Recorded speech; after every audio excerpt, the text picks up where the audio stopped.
All right. Welcome, everyone. My name is Katie Brown. I am a dietitian here at Bonheur. This is the course called Healthy Behaviors Group Class. It is going to be recorded right now live, hopefully that we can share with you and definitely on our website. So happy to have you here viewing this. This presentation is over how to help your child become an intuitive eater. Specifically for a bridge to this healthy behaviors group class. So just a reminder for our time, which this isn't going to be live, I guess, but be respectful of other attendees, especially in the comments. And if you have any questions, my email is at the end of this presentation. Feel free to email me any of your questions and I'll be happy to get back with you. So some topics that we're going to cover today include what is intuitive eating, how we can reject diet mentality. We'll talk about that. The hunger fullness scale, building healthy relationship and language around food in our bodies, and some practical tips for what nutrition can look like on a day-to-day basis, how we can approach eating out, building balanced snacks, and really just honoring our hunger and fullness there. And then we'll briefly talk about movement and exercise. So what is intuitive eating? If you haven't heard this term in the media, it's not new. It was based on some research founded by two dietitians, Evelyn Treble and Elise Reich in 1995. It encompasses the mind and our emotions with how we eat, but also recognizing our intrinsic factors of hunger and fullness. And it's based on over 100 studies that really show us that this method of being in tune with our body's hunger and fullness and reasons why we're eating and thinking about it emotionally, it really does work with having a healthier view of food, and then also really just nourishing our bodies to where, we're not getting in those, binge cycles or restrictive cycles. We are feeding our bodies. So this helps parents encourage their children to think about food in a really neutral way, but also a nourishing way. And then in social situations, a celebratory way. So we're not hyper focused on food. We're not labeling it as good or bad. There's no moral value put on food. It's simply a part of our everyday lives. So health does look different for each person. We believe that no one size fits all. People can be healthy in bigger bodies. People can be healthy in smaller bodies. People can be unhealthy in smaller bodies as well as bigger bodies. There is no one size is health. So we really want to get that message across because in today's culture and media, we promote thinness, and even in the medical area, we as physicians still heavily base things on BMI, and we know that that's not a good indicator of health or even body composition. So we really just want to get this message across that you can be healthy at different sizes. This involves more than the kind of food we eat and how we move our bodies. So there's a lot of psychological, emotional, mental aspects behind this.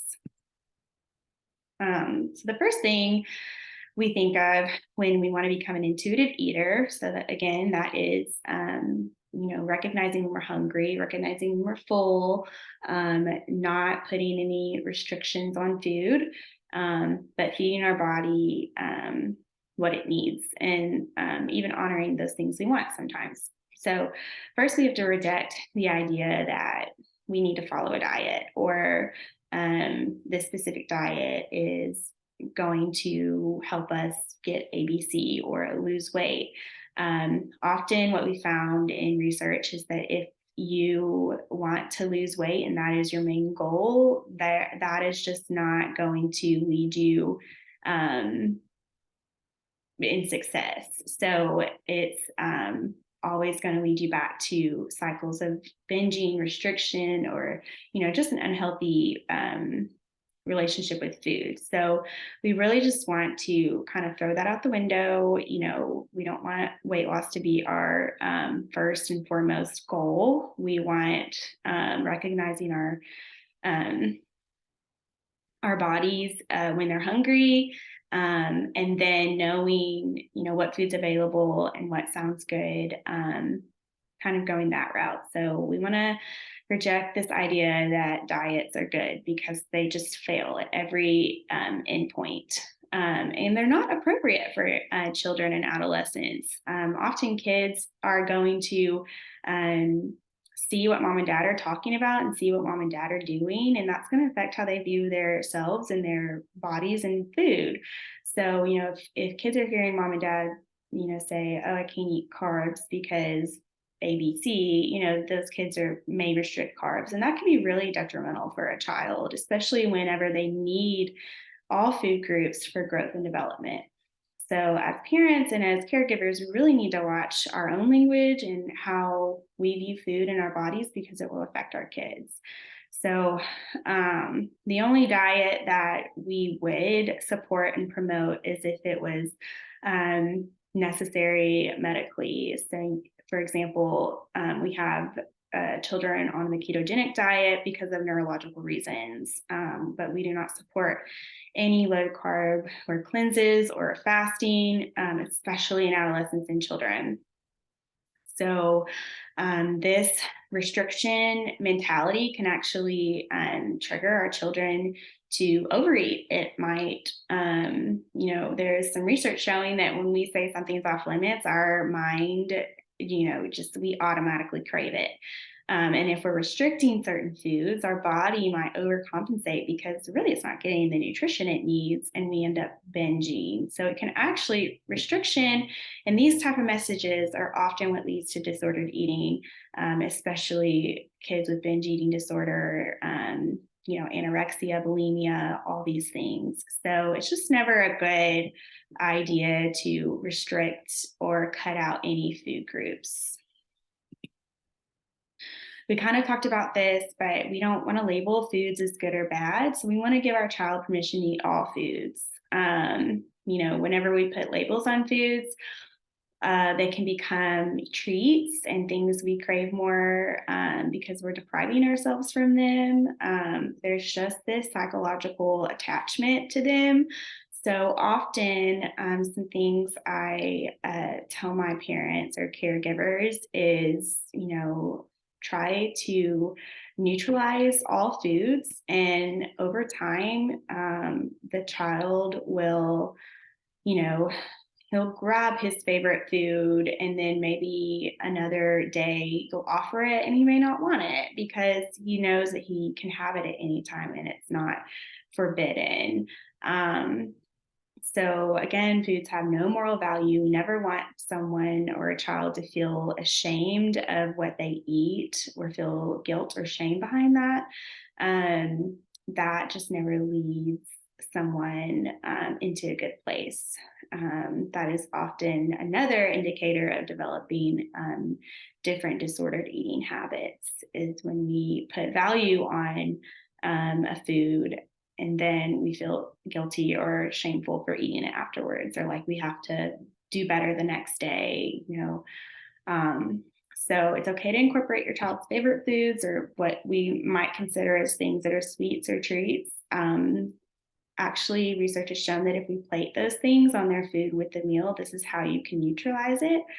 So often with my kids, I will put chocolate or whatever the dessert is on their plate with the other food for the meal. And of course, they usually eat it first, and that's okay. Sometimes they ask for more, and sometimes I give them more, and sometimes I don't. And sometimes we don't serve that at the meal, and that's okay too. You can use language like, that's not on the menu for tonight, but I'll take note of it, and maybe we can have it another night.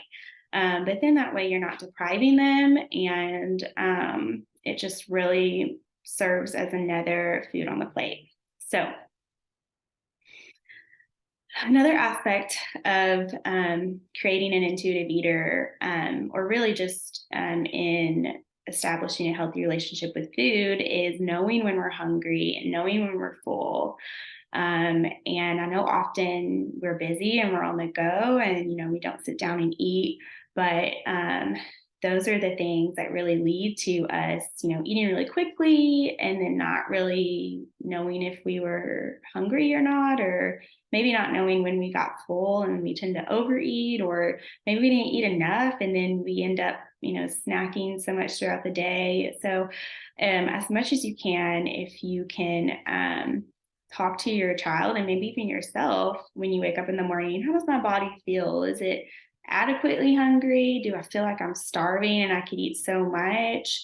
Um, or, after a meal, how you feel? Am I really overly full? Do I feel nauseous, or sick to my stomach, or like I have to unbutton a button? And, taking your time eating, having limited distractions, not having the animals around the table, not having the TV or screens on. Those are all things that are really helpful in actually eating the meal and taking more time than just stuffing it in. And um, so these are some really practical things you can think of. Another kind of way to, maybe you don't have those hunger and fullness cues, and that's because maybe it's just you're eating one time a day, and those hormones are just not there anymore, because our body just kind of shut them down since we haven't been eaten frequently enough.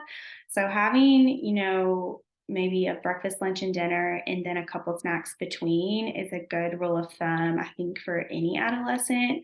So they're eating every 2 to 3 hours, which is how our blood sugar works. So that's very appropriate kind of to have a schedule like this. If you wake up at 7, maybe you're eating breakfast then, and then you have a snack a couple hours later, and then it's lunch, and then around 3 you have a snack, and then dinner.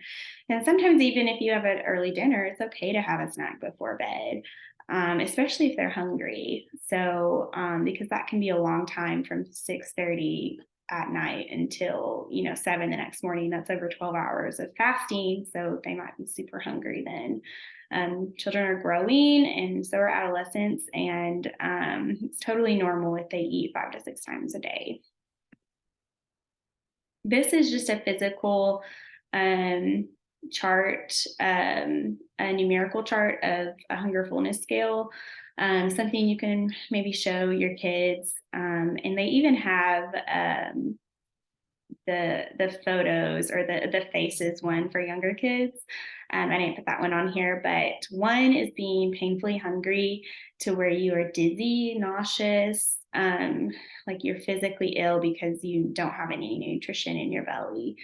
Um, and then, 9 and 10, we're super full. We feel stuffed. Maybe our belly is just so distended, or we even, again, feel nauseous or ill. So we never want to be on those extremes ever.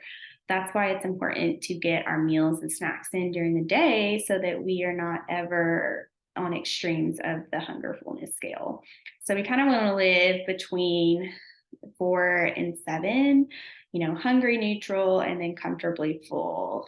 And how we do this is, again, just having, those meals every 2 to 3 hours if possible, and then eating when we're aware and we're not distracted or on the go. Some more helpful tips to help your child recognize hunger and fullness. You can start with smaller portions. And then if they eat that, you can take a minute to say, are you still hungry? Does your stomach feel like it could eat more? Do you feel full? Kind of gauging it that way. And then if they ask for more food or seconds, you can give them freedom to have more, or stop right in the middle of the meal and ask how their belly is feeling for fullness. Kids are very intuitive when with eating, especially in their younger years. And we as caregivers and parents don't want to override that or kind of dysregulate that. So, with children, they can one day eat the whole meal and then the next day maybe not eat much at all, but they're going to make up their calories usually on a day-to-day basis. So, it's never worrisome unless they maybe aren't eating significantly for, 3 days. You notice that their portions are so much reduced. So, it's also really normal for a child to, not eat as much and then the next day eat more. Another thing we want to think about is not using food as a reward or as a way to cope with an emotion, crying, anger, sadness. We don't want to just offer treats to make them happier or satisfied.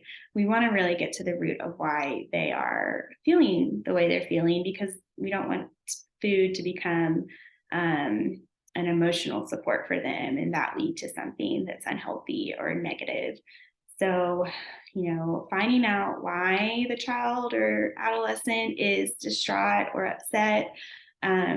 Maybe that's using distraction or redirection first, or sitting down with them at their level, just hugging them, being present, not, isolating them, or because usually 9 out of 10 times, research shows us that when children are upset or they're having, really big feelings and emotions, even though they may say go away, they really want to connect with us. So we always want to connect with the child first, figure out what's going on. We don't really want to use food as that. I know it can be hard work to do that whenever, offering something, even screens. I think we go to screens a lot too. But using redirection, and then, maybe it is that they're hungry. And so you can ask them that, or you can think about when was the last time they ate. So just kind of figuring and taking a minute to assess and figure out what the issue is before just going straight to food.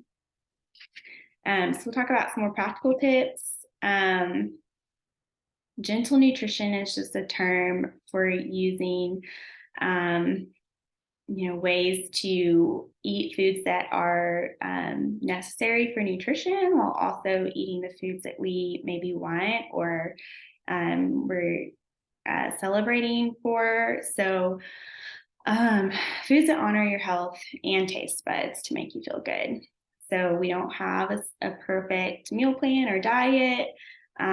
We want to allow all foods and consider why we like these foods, maybe why we don't like them.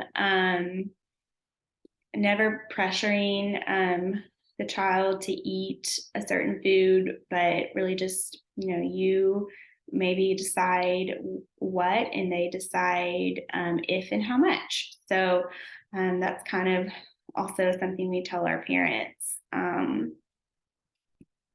This is kind of an idea of what incorporating all of the food groups looks like for a solid meal. And it doesn't have to look this structured. It could be a casserole that has, rice and chicken and some, butter, fat in it and vegetables. It could be a pasta dish with, different things thrown in it, cheese, vegetables, whatever meat is on it. It could be tacos, it could be enchiladas. It doesn't have to look so separated, but as long as you're including a variety of food groups, you are most likely going to be providing enough nutrition to where it meets their needs and they don't have to take a multivitamin or you have to worry necessarily about any sort of deficiency and if they're healthy and they don't have any other conditions that would warrant that. So if you remember, this kind of replaced the pyramid that we had years ago. It's called MyPlate, and they have a website, and they have some good resources there if you are needing more. So again, these are just kind of some pictures. It could look like a wrap, a pasta dish, a stir fry even, and something for thinking of younger kids and toddlers. A lot of the times they do like those things separated out. So you could have a disassembled taco or a disassembled even stir fry. You could separate all those things out and they're more likely to eat it that way, even though you cooked it all. So um, again, all food groups are valuable for different reasons. So that's why we want to encourage a variety of foods because they provide us different vitamins and minerals. When they're needed for energy growth, muscle and bone strength. So we also don't ever want to cut out a whole food group because it can lead to issues and deficiencies. And then this play food that's mentioned down here, this could be a food that your child may say that they don't like. It takes multiple attempts for a child to maybe like something or even, lick it or put it in their mouth. So always rotating when you include those new foods or play foods is a good idea because just because you offer it one or two times and they won't touch it doesn't mean they won't ever touch it. I think about I started introducing eggs in different forms too, scrambled, fried, all the different forms. I introduced that to my son at 6 months old, and he was not he did not like them or eat them until he was about a year old. So it took like a good 6-7 months for him to like eggs, but I kept feeding them to him or offering them to him for him to get that exposure. So sometimes it just takes repeated exposures because something might have a different texture or smell different, and they're just not used to that. So again, you don't want to pressure them. You can just put it on the plate in a small portion with the other foods that they do like. We do not have to eat whole fruits and vegetables for them to be considered the best option. You can buy them canned, frozen, whichever way, they still provide great nutrition. So all the options are great for buying fruits and vegetables. Frozen and canned tend to be better if you don't eat them on a regular basis so that you just don't waste them and throw them out. So that's just as good. Protein can come from different sources, our meats, eggs. Some people don't realize nut butters are a good source of protein. I know there's a lot of peanut allergies. There's a ton of different nut butters these days. There's soy, almond, cashew. Those are all great sources of protein when paired with, maybe spread it on some bread or a bagel or something. But you can also get protein from beans, peas, lentils with rice, soy, tofu. All of those are great sources. When possible, it is nice to offer whole grains, specifically because they do have a good amount of fiber in them. If constipation is an issue for your child, adding some more whole grains in is a good idea. They also help with blood sugar control. If maybe your doctor is telling you that your child is pre-diabetic and they need to watch their blood sugar, having some whole grains incorporated in your diet over maybe some of the white bread could potentially help that. I don't think it's necessary to omit white bread or white, grains entirely, but whole grains do give us more fiber if your diet is kind of lacking in that. So you can get this from popcorn, from oats, bread, brown rice, all of those things are good. But if your child just won't eat brown rice, maybe it's throwing in some vegetables to add fiber with the white rice. So just an idea there. Fats, we need fats for our cells and our brain. So if you could include a fat source with each of your meals, that could look like spreading butter on things or using olive oil to saute stuff. Um, fats are essential, and we never want to omit those. So, lastly, we'll talk about dairy in the kind of the plate. So we say 3 to 4 servings of dairy a day to build strong bones and teeth. You can get calcium from other sources, but vitamin D, that's something that's fortified, especially into our milk. So that's why we really want to promote getting some form of dairy in for our kids, because we want them to get adequate vitamin D. That could look like yogurt, milk, cheese. It doesn't have to be milk with every meal. So it does say on here, recommend low fat, fat free when possible. That's specifically if your child is struggling with cholesterol or, lipids that they need to maybe switch to some low fat. Or if, maybe they're struggling there, but we are totally okay with the full fat yogurt and milk at times, because that does promote satiety, and that also gives us feelings of fullness.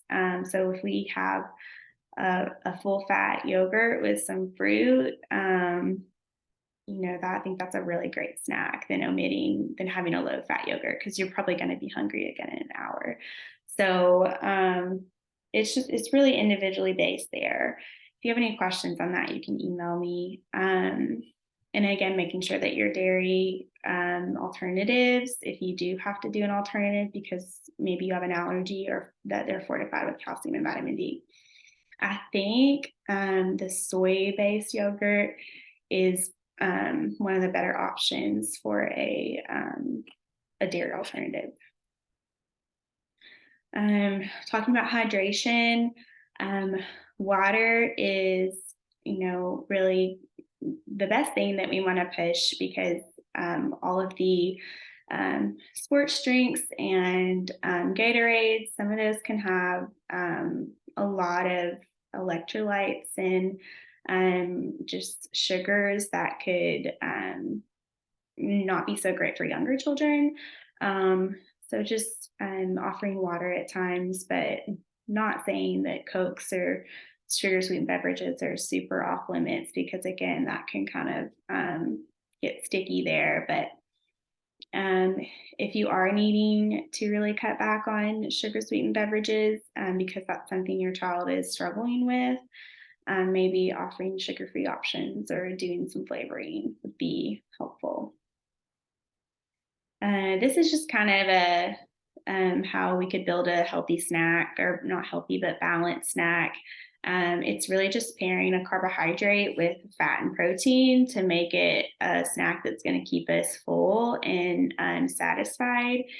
If you probably noticed that maybe you just ate a bag of chips and then you're still hungry in 30 minutes. Well, it's really because you needed some more nutrition with those chips to make you feel better. So maybe that's, dipping chips in some hummus or guacamole or salsa, and eat, or having some cheese and crackers, and instead of just the crackers, kind of get an idea. I usually tell my patients, pair 2 to 3 different food groups together for a snack, just to keep you full and satisfied.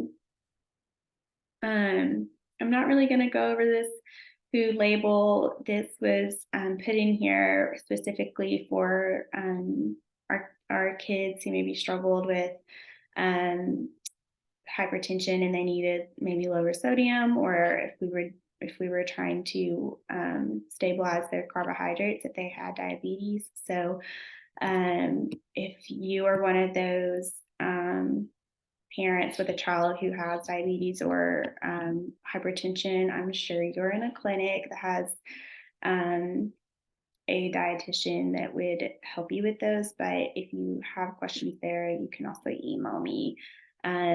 I don't promote looking at food labels for kids or adolescents if it's not needed, because this can become an issue. They can become hyper focused on numbers and looking at calories or fat, and we don't want to encourage that. Um, Ways to include your child in food choices. This could also be helpful in getting them to eat new things, is having them help you decide the menu or what you're having for dinner that night, having them go grocery shopping with you, or maybe even helping you prepare the meal. Especially for younger kids, this is very helpful in getting them to even maybe just put it in their mouth or taste it. So it's very magical when you offer a child options. So would you like this or this? Because then it makes them feel like they have some control and some say in that. So that's a great way to prevent a lot of back and forth between you and your child when it comes to mealtime and trying new things. And this is another kind of aspect of trying to be an intuitive eater, is respecting that bodies are unique, and that we do not have to look a certain way. And this really goes back to thinking about what you say about your own body when your child is present or not present, because sometimes we can say those things and not even realize we're saying them. So, um, kind of be mindful of, what am I saying about my own body and what is my child seeing and hearing, because they are often going to, I don't know if you've heard that term before that says more is caught than taught.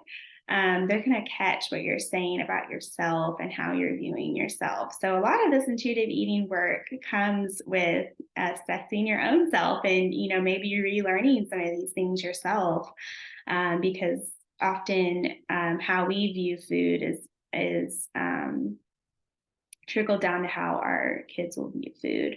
So remembering that no one's body is bad, and that bodies are different because we're made differently. So just remembering your language around that is really helpful for our kids.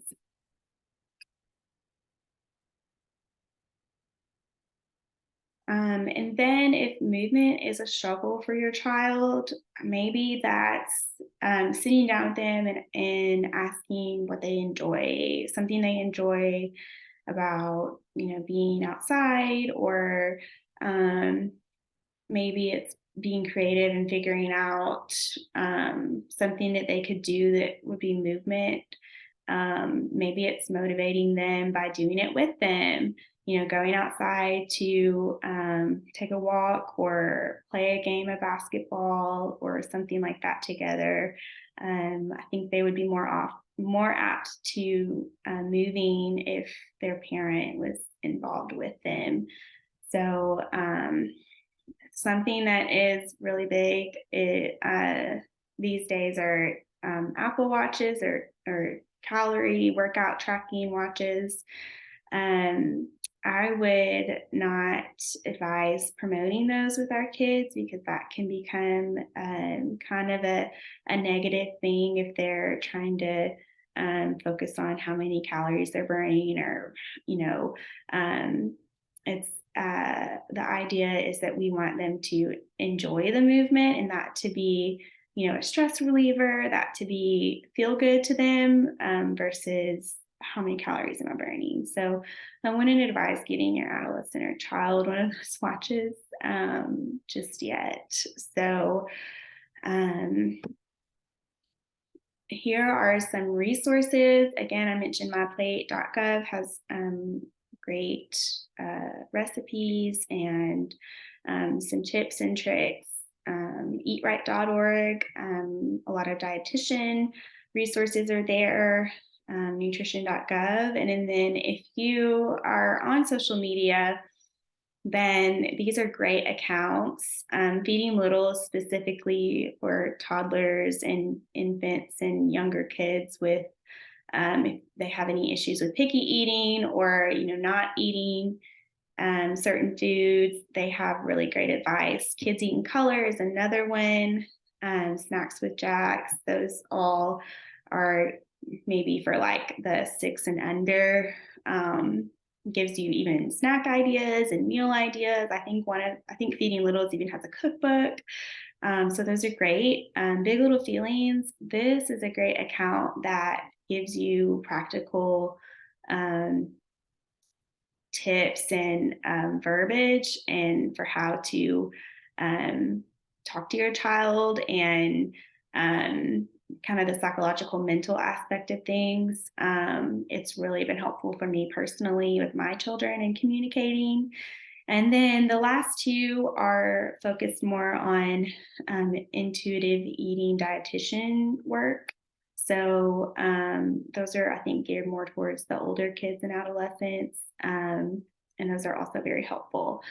So again, if you have any questions, you can always email me.